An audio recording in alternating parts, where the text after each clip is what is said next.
Okay, so Milkweed is a book about a little boy who lives in Poland. The little boy is an orphan and he doesn't have any family, he doesn't have any friends. He steals in order to get his food, and he ends up meeting a couple other orphan boys. And he learns that there are some weird things happening around Poland right now, but he doesn't really understand it. He sees the Nazis and he kind of idolizes them and thinks, oh wow, I want to be one of them. But it turns out that because he is either a gypsy or an orphan, that he's not really going to ever make that happen. And he ends up befriending a Jewish family, and by the end of the book, he starts to realize sometimes that anonymity might be better than having an identity at all. When I was reading this book, of course, I know about the Holocaust, but it was told from a different perspective than I'd ever seen, because it was a little kid, like a 6 or 7 year old, not really sure the age. So I was taken aback by that a little bit, but I think it's also a really solid story for young readers to look at, because it kind of brings it to little kids and not just adults, or and it makes it, I think, a little bit more real and a little bit more scary.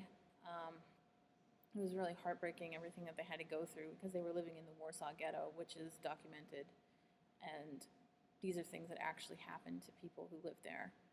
So I think that it's a sad story. It's not the actual Holocaust in terms of the camps, but it gives a really good picture of some of the things that were happening at the time. And I think it's a really unique perspective that a lot of kids probably don't get.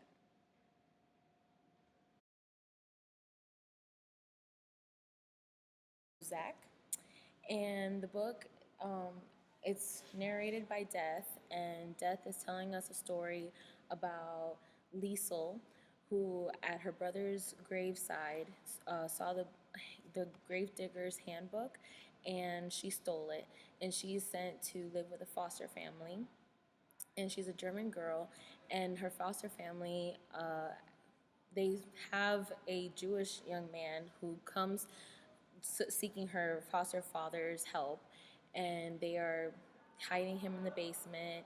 And all the while, she's learning more about how to read through her foster father. He teaches her how to read, and she begins stealing books from the mayor's wife's library.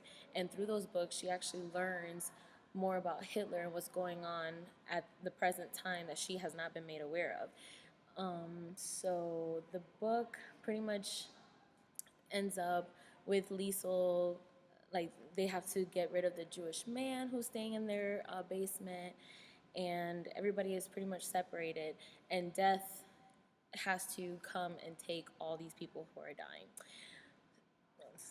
So I think that this book was really informational for readers, especially young adults, because even though it doesn't really touch on all the topics that are going on with the Holocaust, it does shed some light on a young girl who had no idea what was going on, but yet was thrown in the midst of the Holocaust time. And I think that young readers would actually appreciate that, and it will be very beneficial for them to learn more about the Holocaust through seeing it by seeing it through someone else's eyes who also didn't know much of what was going on at that time.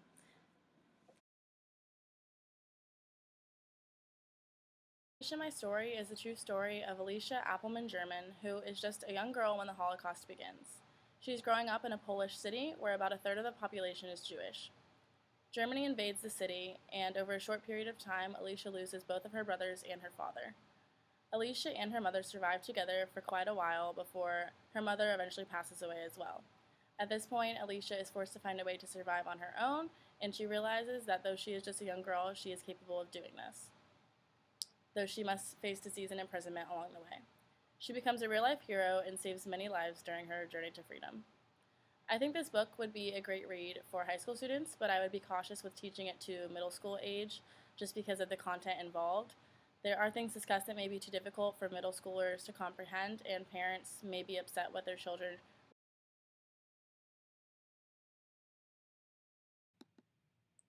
Parallel Journeys tells two true stories side by side. to explain the Holocaust and the different perspectives people had when they experienced different things during the Nazis' power. It tells the story of Helen, a young Jewish woman who takes her family and escapes to Amsterdam, and it tells the story of Alphonse, a young German boy who gets involved with the Hitler Youth. Helen ends up in a concentration camp after the Nazis do raid where she's living and take her into captivity, and she ends up separated from her family. But Alphonse becomes a Nazi supporter and gets so involved with the Hitler Youth that he ends up commanding people during World War II. This novel is a true story, and it was really interesting to see two different perspectives of the Holocaust side by side. One chapter was about Helen, and then the next chapter was about Alphonse. And I think this novel would be good for middle school, as the vocabulary level isn't too hard, but it gives two really interesting perspectives right next to each other that are never really incorporated in other Holocaust novels at the same time.